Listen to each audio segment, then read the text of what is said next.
नमस्कार दोस्तों, स्वागत है आपका हमारे YouTube चैनल पर। आज मैं लेकर आई हूँ शिव महापुराण कथा का 44वां अध्याय।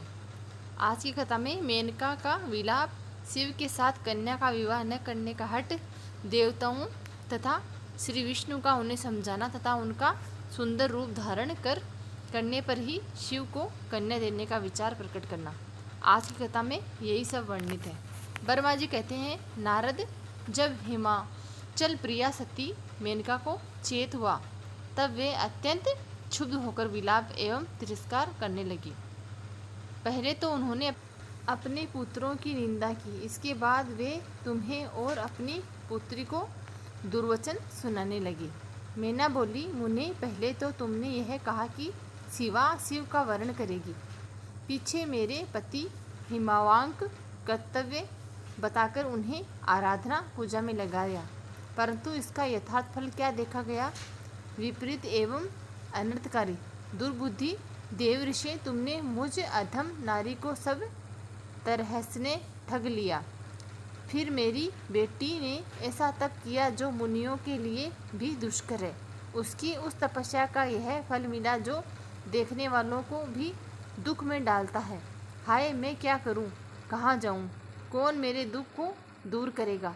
मेरा कुल आदि नष्ट हो गया, मेरे जीवन का भी नाश हो गया। कहाँ गए वे दिव्य ऋषि? पाऊँ तो मैं उनकी दाढ़ी मूछ नोच लूँ। वशिष्ठ की वह तपस्विनी पत्नी भी बड़ी धूर्त है। वह स्वयं इस विवाह के लिए अगुआ बनकर आई थी। न जाने किन किन से अपराध से इस समय मेरा सब कुछ लूट लिया। ऐसा कहकर मैना अपनी पुत्री शिवा की ओर देखकर उन्हें कटु वचन सुनाने लगी। अरे दुष्ट लड़की, तूने यह कौन सा कर्म किया है जो मेरे लिए दुखदायक सिद्ध हुआ है? तुम दुष्टा ने स्वयं ही सोना देकर कांच खरीदा है, चंदन छोड़कर अपने अंगों में कीचड़ का ढेर पोत लिया है। हाय हाय, हंस को उड़ाकर तुमने पिंजरे में कौवा पाल लिया है, गंगा जल को दूर फेंककर कुएं से जल पिया है, प्रकाश पाने की इच्छा से सूर्य को छोड़कर प्रयत्नपूर्वक जुगनू को पकड़ा है, चावल छोड़कर भूसी खा ली, घी फेंककर मोम के तेल का आदर पूर्वक भोग लगाया है, सिंह का आश्रय छोड़कर सिंहार का सेवन किया है, ब्रह्म विद्या छोड़कर कुत्सित गाथा का श्रवण किया है। बेटी, तुमने घर में रखी हुई यश की मंगलमयी विभूति को दूर हटाकर चिता की अमंगलमयी राख को अपने पल्ले बांध ली, क्योंकि समस्त श्रेष्ठ देवताओं और विष्णु आदि परमेश्वरों को छोड़कर अपनी कुबुद्धि के कारण शिव को पाने के लिए ऐसा तप किया। मुझको तेरी बुद्धि को, तेरे रूप को और तेरे चरित्र को भी बारंबार धिक्कार है। मुझे तपस्या का उपदेश देने वाले नारद को तथा तेरी सहायता करने वाले दोनों सखियों को भी धिक्कार है। मेरी बेटी, हम दोनों माता पिता को भी धिक्कार है जिन्होंने तुझे जन्म दिया। नारद, तुम्हारी बुद्धि को भी धिक्कार है। सुबुद्धि देने वाले उन सप्त ऋषियों को भी धिक्कार है। तुम्हारे कुल को धिक्कार है, तुम्हारी क्रिया दक्षता को भी धिक्कार है तथा तुमने जो कुछ किया उस सब को धिक्कार है। तुमने तो मेरा घर ही जला दिया, यह तो मेरा मरण ही है। ये पर्वतों के राजा आज मेरे निकट न आए, सप्तऋषि लोग स्वयं मुझे अपना मुँह न दिखाए। इन सब ने मिलकर क्या साधा? मेरे कुल का नाश कर दिया। हाय, मैं बाँझ क्यों नहीं हो गई? मेरा गर्भ क्यों नहीं गल गया? मैं अथवा मेरी पुत्री ही क्यों नहीं मर गई? अथवा राक्षस आदि ने भी आकाश में ले जाकर इसे क्यों नहीं खा डाला? पार्वती, आज मैं तेरा सिर काट डालूंगी, परंतु ये शरीर के टुकड़े लेकर क्या करूंगी? हाय हाय, मुझे तुझे छोड़कर कहाँ चली जाऊं? मेरा तो जीवन ही नष्ट हो गया है। ब्रह्मा जी कहते हैं, नारद, यह कहकर मैना मूर्छित हो पृथ्वी पर गिर पड़ी। शोक रोष आदि से व्याकुल होने के कारण वे पति के समीप नहीं गई। देव ऋषि उस समय सब देवता क्रमश उनके निकट गए। सबसे पहले मैं पहुंचा। मुनि श्रेष्ठ, मुझे देखकर तुम स्वयं मैना से बोले। नारद ने कहा, पतिव्रते, तुम्हें पता नहीं है, वास्तव में भगवान शिव का रूप बड़ा सुंदर है। उन्होंने लीला से ऐसा रूप धारण कर लिया है, यह उनका यथार्थ रूप नहीं है, इसलिए क्रोध छोड़कर स्वस्थ हो जाओ। हट छोड़कर विवाह कार्य के लिए और अपनी शिवा का हाथ शिव के हाथों में देने के लिए तैयार हो जाओ। तुम्हारी यह बात सुनकर मेना तुमसे बोल उठी, यहाँ से दूर चले जाओ, तुम दुष्टों और अधर्मों के शिरोमणि हो।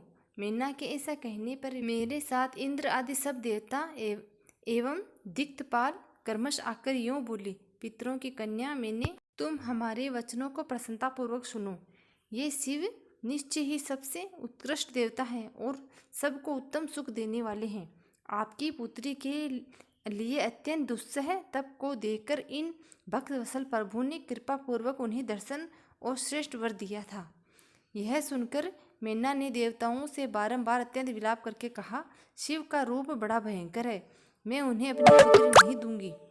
आप देवता प्रपंच करके क्यों मेरी इस कन्या के उत्कृष्ट रूप को व्यर्थ करने के लिए उद्यत हैं? मुनीश्वर, उनके ऐसा कहने पर वशिष्ठ आदि सप्त ऋषियों ने वहां आकर यह बात कही, पितरों की कन्या तथा गिरिजा की रानी मैंने, हम लोग तुम्हारे कार्य सिद्ध करने के लिए आए हैं। जो कार्य सर्वथा उचित और उपयोगी हैं, उन्हें तुम्हारे हट के कारण हम विपरीत कैसे मान ले। भगवान शंकर का दर्शन सबसे बड़ा लाभ है, वे दान पात्र होकर स्वयं तुम्हारे घर पधारे हैं।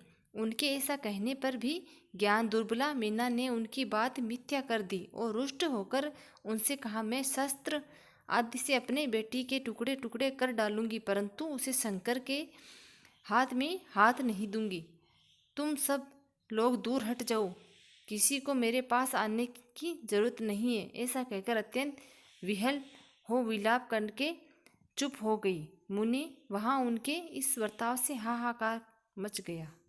तब हिमालय अत्यंत व्याकुल हो वहाँ आए और मेना को समझाने के लिए प्रेमपूर्वक तत्व दर्शाते हुए बोले। हिमालय ने कहा, प्रिय मैंने मेरी बात सुनो, तुम इतनी व्याकुल क्यों हो गई?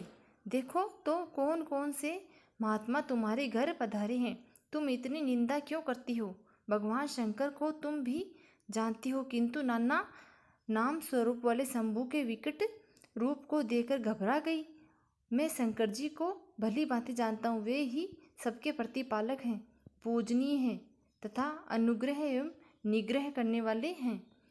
निष्पाप प्राण प्रिय, हट न करो, मानसिक दुख छोड़ो, सुरते शीघ्र उठो और सब कार्य करो। पहली बार विकट रूपधारी शंभु ने मेरे द्वार पर आकर जो नाना प्रकार की लीलाएं की थी, मैं उनका आज तुम्हें स्मरण दिला रहा हूँ।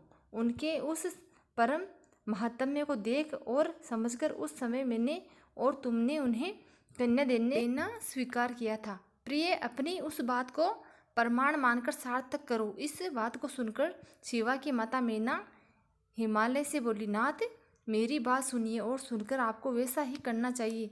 आप अपनी पुत्री पार्वती के गले में रस्सी बांधकर इसे बेखट के पर्वत से नीचे गिरा दीजिए, परंतु मैं इसे हर के हाथ में नहीं दूंगी। अथवा नाथ अपनी इस बेटी को ले जाकर निर्दयपूर्वक समुद्र में डुबा दीजिए। गिरिजा, ऐसा करके आप पूर्ण सुखी हो जाइए। स्वामिनी, यदि विकट रूपधारी रुद्र को आप पुत्री दे देंगे तो मैं निश्चय ही अपना शरीर त्याग दूंगी। मेना ने जब हठपूर्वक ऐसी बात कही तब पार्वती स्वयं आकर यह रमणीय वचन बोली, माँ तुम्हारी बुद्धि तो बड़ी शुभ कारक है, इस समय विपरीत कैसे हो गई? धर्म का अवलंबन करने वाली होकर भी तुम धर्म को कैसे छोड़ रही हो? ये रुद्रदेव सबकी उत्पत्ति के कारण बहुत साक्षात ईश्वर हैं, इनसे बढ़कर दूसरा कोई नहीं है। समस्त श्रुतियों में यह वर्णन है कि भगवान शंभु सुंदर रूप वाले तथा सुखद है, कल्याणकारी महेश्वर, समस्त देवताओं के स्वामी तथा स्वयं प्रकाश है। इनके नाम और रूप अनेक हैं। माताजी श्री विष्णु और ब्रह्मा आदि भी इन्हीं की सेवा करते हैं। ये सबसे अधिष्ठान है, कर्ता हर्ता और स्वामी है, विकारों की इन तक पहुँच नहीं है। ये तीनों देवताओं के स्वामी अविनाशी एवं सनातन है। इनके लिए भी सब देवता किंकर होकर तुम्हारे द्वार पर पधारे हैं और उत्सव मना रहे हैं। इससे बढ़कर सुख की बात और क्या हो सकती है? अतः यत्नपूर्वक उठो और जीवन सफल करो। मुझे शिव के हाथ में सौंप दो और अपने गृहस्थ श्रम को सार्थक करो। माँ, मुझे परमेश्वर शंकर की सेवा में दे दो। मैं स्वयं तुमसे यह बात कहती हूँ, तुम मेरी इतनी सी ही विनती मान लो। यदि तुम इनके हाथ में मुझे नहीं दोगी तो मैं दूसरे किसी का वर्णन नहीं करूँगी, क्योंकि जो सिंह का भाग है उसे दूसरों को ठगने वाला सिंहार कैसे पा सकता है। माँ, मैंने मन, वाणी और क्रिया द्वारा स्वयं हर का वर्ण किया है, हर का ही वर्ण किया है। अब तुम्हारे जैसी इच्छा हो वह करो।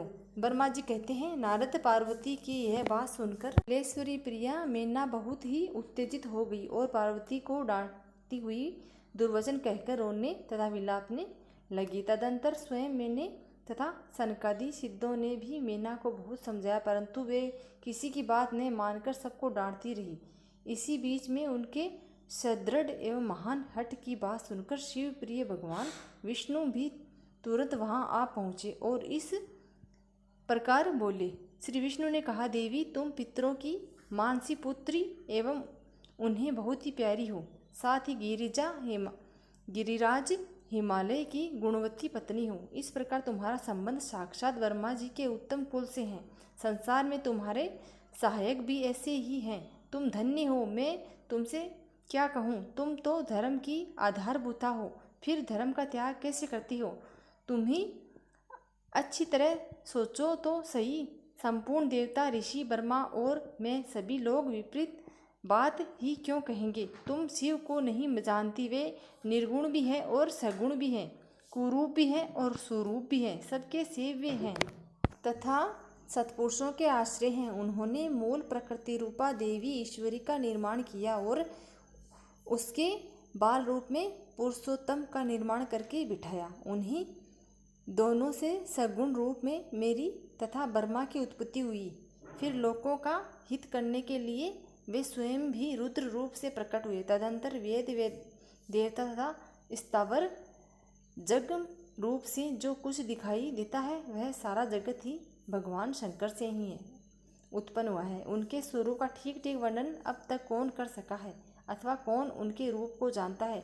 मैंने और ब्रह्मा जी ने भी जिनका अंत नहीं पाया, उनका पार दूसरा कौन पा सकता है? ब्रह्मा जी से लेकर कीट पर्यंत जो कुछ जगत दिखाई देता है वह सब शिव का ही रूप है, ऐसा जानो। इस विषय में कोई अन्यथा विचार नहीं करना चाहिए। वे ही अपनी लीला से ऐसे रूपों में अवतीर्ण हुए हैं और शिवा के तप के प्रभाव से तुम्हारे द्वार पर आए हैं। अतः हिमाचल की पत्नी, तुम दुख छोड़ो और शिव का भजन करो। इससे तुम्हें महान आनंद प्राप्त होगा और तुम्हारा सारा क्लेश मिट जाएगा। ब्रह्मा जी कहते हैं, नारद विष्णु के द्वारा इस प्रकार समझाए जाने पर मेनका का मन कुछ कोमल हुआ, परंतु शिव को कन्या न देने का हठ उन्होंने तब भी नहीं छोड़ा। शिव की माया से मोहित होने के कारण ही उन्होंने ऐसा दुर्ग्रह किया था।